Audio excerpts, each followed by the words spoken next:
Farm Bureau, go with the home team. 888-808-8637. Farm Bureau phone line, 888-808-8637, or pound 32. That's a free call from C Spire. That'll get you in. And the question is, does the hiring of Ben Howland as the new basketball coach at Mississippi State, before you ever see zeros on the clock on the scoreboard with Mississippi State ahead winning a game, does it already get you in the hump? Have you already decided to – are you back supporting basketball now that a new hire has been made? Or are you going to still hold out and watch a few games next year before you start buying up a bunch of tickets? Yeah, lot of words to answer the question, are you back or are you going to wait and see with regard to Mississippi State basketball? Here's a thought for you real quick. I think if you want to guarantee it, if you want to guarantee great attendance in the hump for game number 1, yep, number 2, number 3, before you ever get off to a good start or not, before you ever host another SEC team, I think a signee or two sure could guarantee that. Sure. The right player added to the roster could automatically do it. But this question does not have a caveat of whether or not Malik Newman signs with you. Because if Malik Newman signs and Ben Howland's there and you're playing Western Kentucky or Louisiana Monroe to open the season, there are going to be 9,000 people there. Yeah, it'd be and full. All the SEC games are going to be full. But that's not what I'm getting at. I mean, okay, players that you feel good about coming in, some guys coming back, the momentum of a new head coach. And this is not a question, assuming Malik Newman is not part of the equation. Yeah. This is not a question that I think the answer can be fully understood for the games that are played prior to the start of SEC play. The crowds will be better, but it's not going to be full for that. Nobody other than Kentucky fills it up. But the question is, when SEC play rolls around and students are back in school, so starting with the second week of January, are you going to be 7,500, 8,000 plus?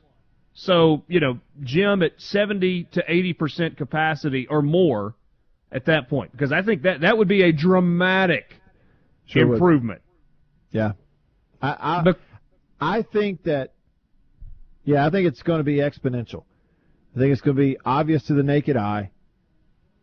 And I think game number 1, game number 2, even with the roster where it is without a player like Malik Newman, I think you're going to see the difference.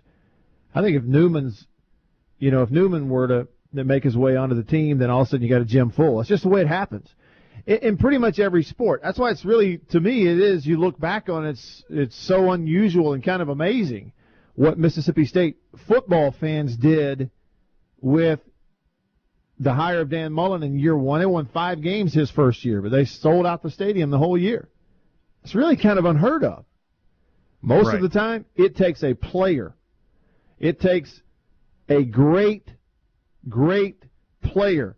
I have to go and sit in that seat so that I can see with my own naked eyes this transcendent player do something amazing. And I want to be able to say, I was there. That's what you're saying most of the time as a fan.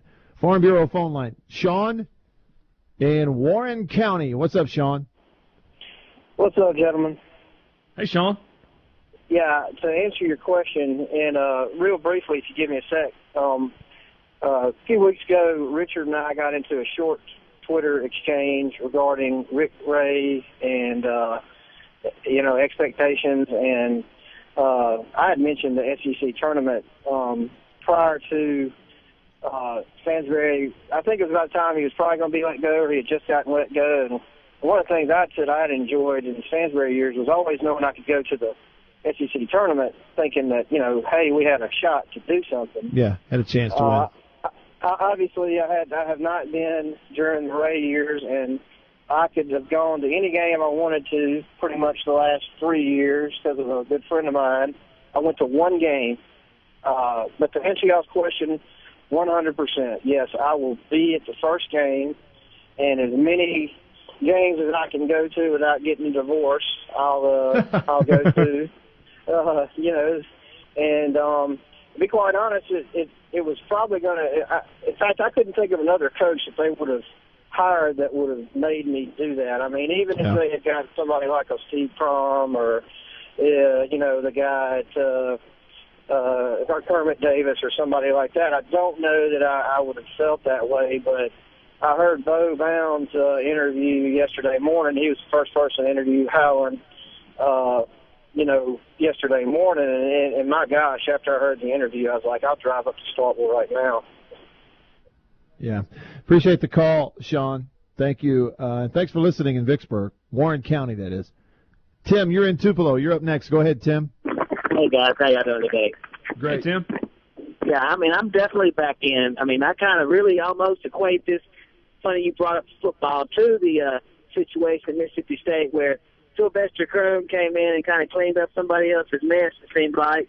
And then about the right time, the right guy came along and had a little bit better starting point than the last guy did and was able to really turn the corner and make some exciting things happen on campus and in the area. I think Ben Howland, you know, like you said, the reason the excitement was there for football is because Dan Mullen had somewhat of a name due to, you know, Urban Meyer and Tim Tebow and all those things. So we knew who he was even if we didn't know who he was. Yeah. Ben Howland's a lot the same kind of guy. You know, we got Westfield Westbrook and Kevin Love and 3 Final Fours and won a conference championship in every conference he ever coached in and all those things like that. Plus he's got, you know, a great assistant coach that everybody knows has huge AAU ties. So everybody's going to expect some talent, but I think everybody also realizes that if you don't get behind them right away and you don't fill the stadium, you're never going to get those guys or fill the hump, whatever. So they kind of go hand in hand, and I think people realize when you get a marquee coach like I believe Howland is, that you better do your part and buy some tickets. Thanks for the call, Tim. What do you think? Chicken or the egg? Chicken or the egg? Which came first, the chicken or the egg? Is it the fan support first, or do you win first and then get the fan support? In the case, it was a unique case for Dan Mullen.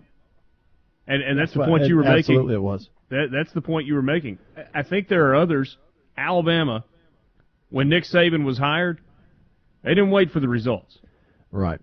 That was the year that they went 96,000 at the spring game or whatever it was. That's right. 96,000 people at a spring game. I think what you're touching on, Richard, is that in some situations, the fans can kickstart it. In other situations, it requires a transcendent player. I got 2 texts during that conversation, both from friends of mine who are State fans. One said, same player, same outcome. The other said, if Malik Newman signs, I'm buying 4 season tickets. I responded with, I might buy some and I don't even need them. He responded, exactly. See what I mean? I think what you're looking at is maybe not to the level that football fans were with football when Dan Mullen was hired, but somewhere in between right now. Just a few minutes ago, Matt Wyatt was quoted in an article from a publication called HottyToddy.com. Tell you why coming up next, head-to-head in the Renaissance Bank studio. Hobby Lobby.